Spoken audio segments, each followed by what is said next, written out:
ये है chapter 1 power sharing. Power sharing मतलब जो गवर्नमेंट है वो अपने एक इंसान से नहीं चल सकती, तो वो पूरे डिपार्टमेंट से चलती है।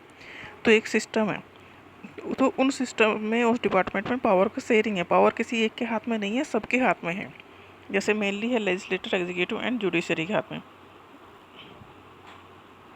Legislator, executive and judiciary. Legislator वो है जो कानून बनाते हैं, एग्जीक्यूटिव वो है जो इम्प्लीमेंट करते हैं, मतलब उसे फॉलो करते हैं, करवाते हैं, और जुडिशरी इन सब के जज। तो जज ये इंश्योर करते हैं कि सब चीज़ ठीक ठाक हो रही हैं कि नहीं। तो ये सारे ही सिस्टम एक दूसरे को बैलेंस करते हैं। अगर जज गलत करेंगे तो लेजिस्लेटर उन्हें रोक सकते हैं। मतलब चेक एंड बैलेंस का काम ये सारे ही करते हैं। तो किसी के पास एब्सोल्यूट पावर नहीं है कि कोई कुछ भी कर सके।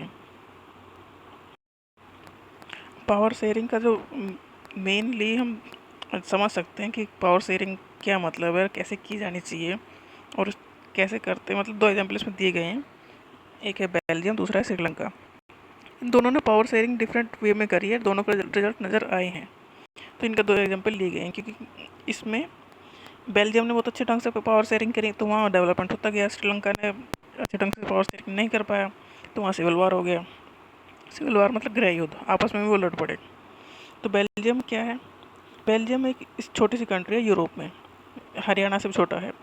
इसके बेल्जियम के जो बॉर्डर शेयर करता है वो फ्रांस, नीदरलैंड, जर्मनी और लग्जमबर्ग। बेल्जियम 4 कंट्री के साथ बॉर्डर शेयर करता है, France, Netherlands, Germany and Luxembourg. ठीक है, France, Germany, Netherlands and Luxembourg. 1 crore से ज़्यादा इसकी पॉपुलेशन है। इसमें जो अब 1 करोड़ जो अगर पॉपुलेशन है उसमें 2 टाइप के मेनली लोग हैं। 59% जो पॉपुलेशन है टोटल एरिया की वो डच स्पीकिंग है, मतलब वो डच बोलती है। 59% पॉपुलेशन डच बोलती है और वो रहती है फ्लेमिश रीजन में। और 40% जो पॉपुलेशन है वो बोलती है फ्रेंच। ठीक है, बेल्जियम में 2 मेनली हो गई। 59% जो पॉपुलेशन है वो डच स्पीकिंग है और 40% पॉपुलेशन है वो फ्रेंच स्पीकिंग है। बचा 1% वो जर्मनी स्पीकिंग है। ये तो हो गई कहानी उसके उस बेल्जियम की ओवरऑल। बट जो इसकी कैपिटल है ब्रुसेल्स, वहाँ की कहानी उल्टी है। वहाँ 80% पॉपुलेशन फ्रेंच स्पीकिंग है और 20% पॉपुलेशन डच स्पीकिंग है, मतलब उल्टा है। बेल्जियम में जो टोटल पॉपुलेशन 59% और यहाँ 20% कैपिटल में।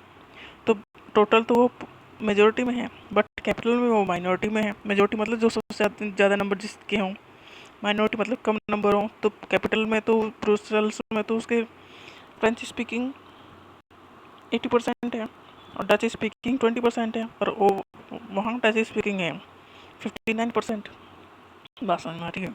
तो बेल्जियम में 2 इथनिक ग्रुप मेन हो गए, एक फ्रेंच स्पीकिंग, दूसरा डच स्पीकिंग। ठीक है, डच स्पीकिंग जो है वो 59% है ओवरऑल, बट कैपिटल में वो 20% है। अब ये पावर शेयरिंग हो कैसे, ये एक दूसरे की बात माने कैसे, कहाँ किसकी चले? तो इस चक्कर में पावर शेयरिंग इनके लिए इम्पोर्टेंट हो गया और इन्होंने अच्छे से किया, तो यहाँ डेवलपमेंट हो गया। एक दूसरा एग्जाम्पल है ऐसा ही उस पावर शेयरिंग का श्रीलंका का।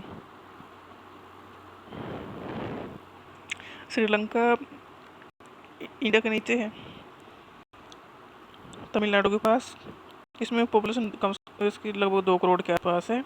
और इसमें भी 2 चीज़ें मेन है, 2 लैंग्वेज बोलने वाले मेन है। एक तो सिन्हाला स्पीकिंग है 74% और दूसरा तमिल स्पीकर है 18%। ठीक है, सिन्हाला इसकी मेन हो गई और तमिल स्पीकिंग इसकी माइनॉरिटी हो गई। तो यहाँ मेजोरिटी को ज़्यादा प्रेफरेंस दिया गया, सारे काम उसके देख के किए गए। तो यहाँ गृह युद्ध इसलिए हुआ और बेल्जियम में ऐसा नहीं हुआ। आगे देखते हैं उसे। जो तमिल स्पीकिंग है उसमें जो श्रीलंका का तमिल वो 13% है, जो बाकी बचे हैं 18 में से वो इंडिया के तमिल हैं, जो इंडिया से लेके गए थे अंग्रेज। तो अंग्रेज और राज वहाँ भी था ना पहले। तो जो सिन्हाला स्पीकिंग है उनका राज चल गया, क्योंकि वो 74% थे, मेजोरिटी में थे। उन्होंने पावर शेयरिंग डिफरेंट वे से की। अगर एक्चुअली उन्होंने पावर शेयरिंग करी ही नहीं तो अपना चलाया। तो उन्होंने बुद्धिस्ट को अपना वो बना दिया मेन रिलीजन, और जो तमिल थे वो मेनली मुस्लिम थे। तो इन दोनों का ही केस स्टडी में पढ़ना है कि किसने पावर सेटिंग कैसे की। तो ये तो इथनिक कॉम्पोजिशन था दोनों का।